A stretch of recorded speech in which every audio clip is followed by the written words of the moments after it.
అంటే ఆగమశాస్త్ర ప్రకారం అయ్యప్ప స్వామికి ప్రతిష్ఠ అయినటువంటి స్వామివారికి శబరిమలలో నిత్య కైంకర్యాలు ఉంటాయా, లేదా ఏమైనా స్పెషల్గా ఏమైనా పూజ ఉంటుందా అంటే, శబరిమలలో అయ్యప్ప స్వామి వారి యోగ నిద్రలో ఉన్నారు.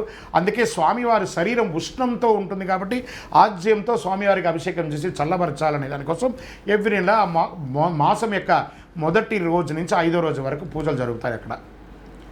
ఇది ఒక పద్ధతి. మన యొక్క ఊర్లో నిత్య పూజల ప్రకారం మేము పూజ చేసుకుంటాం, ప్రతిష్ఠ చేస్తున్నాం కాబట్టి మన ఊర్లలో అంతా 360 రోజులు పూజిస్తున్నాం. శబరిమలైకి ఆ నియమ నిబంధనలతో ఆ మాల మొదటి రోజు మాసం యొక్క మొదటి నుంచి 5 రోజులు, మండల కాలంలో 60 రోజులు జరపబడుతుంది.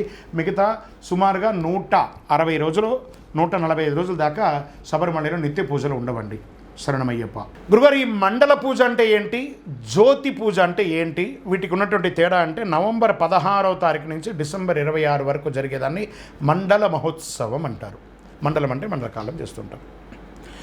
తర్వాత మకర మహోత్సవం అంటారు. 30వ తారీఖున డిసెంబర్ మొదలు పెడితే జనవరి 20 వరకు కురిది పూజ అని చెప్పారు.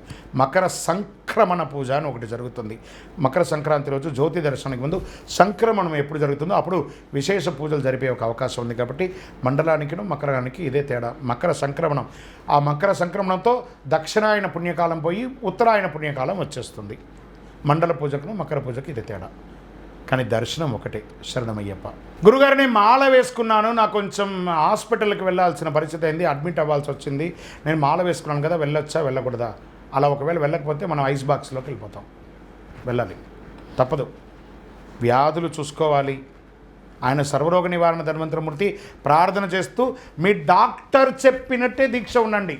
మీ ఇష్టం వచ్చినట్టు ఉండకండి, గుడ్డిగా చేయకండి. శరణమయ్యప్ప.